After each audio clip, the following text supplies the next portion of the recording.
유독가스까지 퍼져나오면서 인근 마을에는 연기와 독한 냄새가 밤새 자욱했습니다.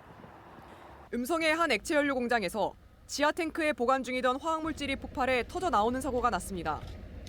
날이 밝은 뒤에도 공장 주변에는 하얗게 굳은 잔여물이 곳곳에 붙어 있었고 시큼한 냄새가 진동했습니다. 누출된 화학물질이 딱딱하게 굳어 바닥에 덩어리져 있는 모습입니다. 이렇게 굳은 화학물질을 포크레인으로 수거해 폐기물 전문 업체에서 처리할 예정입니다. 누출된 물질은 VAM으로 불리는 특수 인화성 액체로 영하의 온도에서도 불이 붙을 수 있는 제4류 위험물입니다. 가스 형태로도 인체에 노출되면 피부 질환이나 부정맥 같은 증상을 유발할 수도 있습니다. 탱크 한 곳에 6만 리터를 보관 중이었는데 400리터가 새어나온 것으로 확인됐습니다. 누출된 가스는 공기보다 무거워 사고 6시간이 넘게 지나서야 완전히 사라졌습니다. 조사 당국은 유독가스가 맞지만 대기 농도는 인체에 무해한 수준이었다면서도 밤새 주민들에게 외부 공기 차단을 당부하는 안전 안내 문자를 4차례 발송했습니다. 머리가 두통마냥 이렇게 잠깐 아팠다가 그래서 밤에 좀 잠을 설친 것 같아요. 조사 당국은 탱크 내 화학물질 보관 방식에 문제가 있었거나 제조 과정에서 이물질이 섞였을 가능성을 보고 있습니다. 중합 반응이라고 결국에는 저렇게 붙는 현상인 건데 아마 이 제품이 사고 이력이 없는 걸로 알고 있어요. 그동안 다른 곳에서도. 당국은 누출된 화학물질 제거 작업을 이어가는 한편 환경오염 여부와 정확한 사고 경위를 조사 중입니다. MBC 뉴스 김주혜입니다.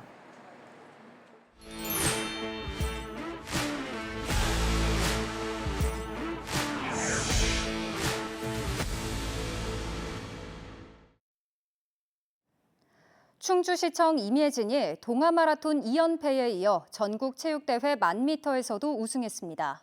4년 전 갑상샘 암 판정을 받은 뒤 운동을 그만둬야 할지도 모른다는 두려움을 딛고 하루 평균 30km를 달리는 강도 높은 훈련을 통해 자신의 한계를 넘어섰습니다. 이승준 기자가 보도합니다.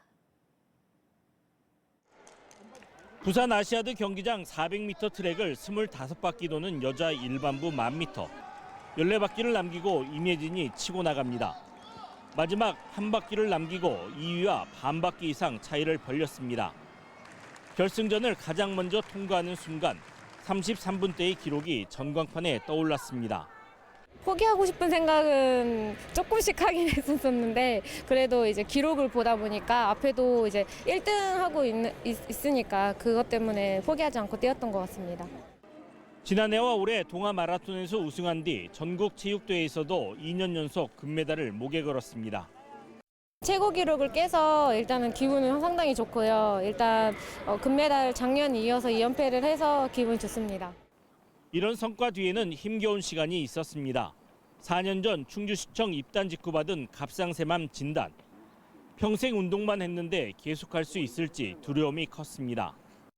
판정을 받자마자 운동 그만둬야 되겠다. 그냥 뭔가 이제 운동만 하다가 살았다 보기 때문에 그러다 보니까 이제 세상이 약간 무너지는 느낌이긴 했었어요. 수술 뒤 면역력이 떨어지고 예전 컨디션으로 돌아오지 않았지만 감독과 코치, 동료들의 응원 속에서 조금씩 체력을 끌어올렸습니다. 하루 평균 30km씩 달리는 강도 높은 훈련. 지구력은 물론 부족하다는 평을 받았던 스피드까지 집중적으로 보완했습니다. 목표는 이제 아시안게임 무조건 출전권을 얻는 게 목표고요. 그다음 내년 동아마라톤 3연패 꼭 우승을 해서. 전국 체육대회를 마치자마자 임예진은 다음 달 초 마라톤 풀코스에 출전합니다. 육상 중장거리 최강자답게 한국 신기록 도전 의지도 밝혔습니다. 암이라는 힘든 순간을 마주하고도 이겨낸 임예진. 그의 다음 발걸음은 내년 나고야 아시안게임 출전을 위한 대표 선발전으로 향하고 있습니다. MBC 뉴스 이승준입니다. 부산에서 열린 전국체전 소프트 테니스 마지막 날 경기에서 옥천군청이 전남도청에 2대0으로 승리하며 3년 만에 여자 일반부 정상에 올랐습니다. 충북 소프트 테니스는 단체전과 개인전 금메달에 힘입어 2년 연속 종합 우승했습니다. 스쿼시에서는 정수아의 활약으로 충북 상업정보고가 지난 2011년 창단 후 여고부 첫 우승을 차지했습니다. 충주 예성여고는 울산 현대고와의 축구 결승에서 1대2로 져 은메달을 목에 걸었고 청주여고도 동메달로 대회를 마무리했습니다. 현재 176개의 메달을 딴 충북은 대회 마지막 날인 내일 럭비와 레슬링 등에서 금메달 도전에 나섭니다. 내년 충북교육감 선거를 앞두고 진보 진영이 추진하는 후보 단일화에 강창수 전 전교조 충북지부장과 김성근 전 충북교육청 부교육감이 뛰어들었습니다. 23개 진보단체로 구성된 충북민주진보교육감 단일 후보 추진위원회는 후보 모집에 2명이 신청했다며 합의 추대를 추진하고 합의가 이뤄지지 않으면 경선을 통해 단일 후보를 결정하겠다고 밝혔습니다. 추진위는 2명의 후보가 검증위원회와 전체 대표자 회의를 통과했다고 덧붙였습니다. 도내 최대 교육 행사인 충북교육박람회가 개막했습니다. 충북 교육 정책을 소개하고 학생들의 다양한 공연과 전시를 선보이는 행사인데요. 진보단체에서는 보여주기식 행사에 교사들만 힘이 든다며 반대 집회를 벌이기도 했습니다. 신병관 기자입니다. 충북교육문화원 마당입니다. 충북교육박람회 행사의 하나인 북페스티벌이 펼쳐지고 있습니다. 언제나 책을 보자는 충북교육청의 정책을 다양한 체험을 통해 소개하는 자리입니다. 학생들은 인상 깊게 읽은 책의 문구를 키링으로 만들고 충북학생 문학상 수상작을 필사해보기도 합니다. 독서와 관련된 그런 체험을 하니까 되게 재밌기도 하고 새로운 체험할 수 있어서 좋았어요. 충북형 디지털 교육 플랫폼인 다채움의 활용 방안을 안내하는 부스도 마련됐습니다. 생성형 AI를 활용한 캠페인송 제작과 타자 대회 등을 통해 학생들이 다채움에 쉽게 접근하고 다룰 수 있도록 안내합니다. 저희가 공부할 때 적용시키는지 그런 거에 대해서 좀 더 쉽고 좀 간편하게 좀 접근할 수 있었던 것 같아요. 충북교육박람회에서는 100여 개의 프로그램이 진행됩니다. 충북 교육 정책을 소개하는 것뿐 아니라 학생들의 다양한 공연과 전시도 박람회 기간에 마쳤습니다.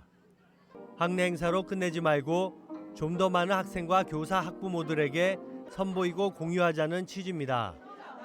한 초등학교 학생들은 그동안 쓴 시를 모아 시집을 발간했습니다. 자기들끼리의 작은 일로 끝나지 않고 직접 이렇게 대중들에게 나감으로써 더 좋은 직접적인 참여를 할 수 있게 돼서 좋은 것 같습니다. 도내 자치단체들도 참여해 지역별 장학 제도 등을 안내하고 현장에서 즉석 진학 상담을 해주기도 했습니다. 장학 사업의 일환들을 소개할 수 있어서 좋고 다른 시군에서는 어떻게 교육 관련 사업들을 할 수 있는지 서로 교류할 수 있게 되어서 좋다고 생각해요. 이 밖에도 대인 맞춤형 상담과 모의 취업 면접, 학부모 특강과 교육 포럼 등이 진행됩니다. 한편 박람회장 앞에서는 보여주기식 행사라며 규탄 선전전이 벌어지기도 했습니다. 충북교육연대는 일부 지역에서 교육활동 결과물 의무 제출로 교사들의 고충이 발생했다며 윤건영 교육감의 골프 접대 의혹을 제기하는 현수막도 내걸었습니다. MBC 뉴스 신병관입니다. 청주 오창 다목적 방사광 가속기 기반시설 공사를 담당할 주관 건설사 공모가 다시 시작됩니다. 충청북도는 이르면 다음 달부터 한국기초과학지원연구원이 방사광 가속기 공사 재입찰 공모를 진행할 것으로 전망했습니다. 이번 공모는 4번째로 충청북도는 이번 입찰이 계획대로 진행되면 내년 상반기 착공이 가능할 것으로 전망했습니다. 정부는 2029년까지 1조 1,643억 원을 들여 오창읍 후기리 일원에 오창 다목적 방사광 가속기 구축을 목표로 하고 있습니다. 첨단 바이오 산업 분야 국내외 전문가들이 한자리에 모인 오송바이오 2025 국제 콘퍼런스가 오늘 청주 오스코에서 개막했습니다. 첨단 재생 바이오와 함께하는 미래, 건강 노화를 주제로 모레까지 노화와 재생의료에 대한 다양한 포럼과 심포지엄이 열립니다.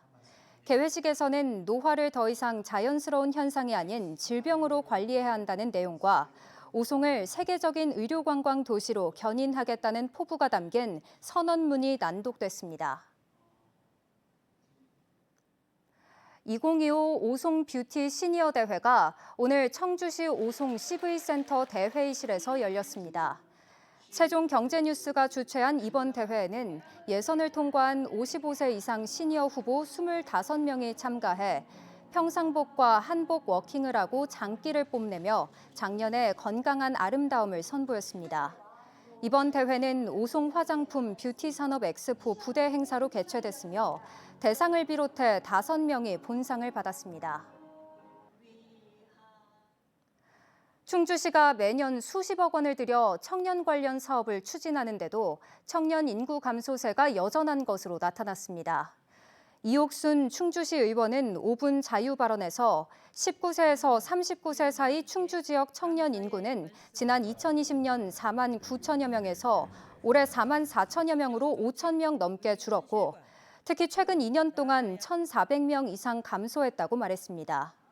이 의원은 충주시가 올해만 청년 사업비를 62억 원 투입했지만 현장 청년의 실제 요구와 괴리가 있고 정책 수요를 제대로 반영하지 못하고 있다고 지적했습니다. 미국발 관세 영향에도 반도체 수출 호조로 충북의 3분기 수출액이 14년 만에 분기별 최대 증가율을 보였습니다. 한국무역협회 충북지역본부에 따르면 올해 3분기 충북의 수출액은 1년 전보다 36.8% 증가한 86억 1천만 달러로 41.6% 상승했던 2011년 1분기 이후 14년 만에 최대 증가율을 기록했습니다.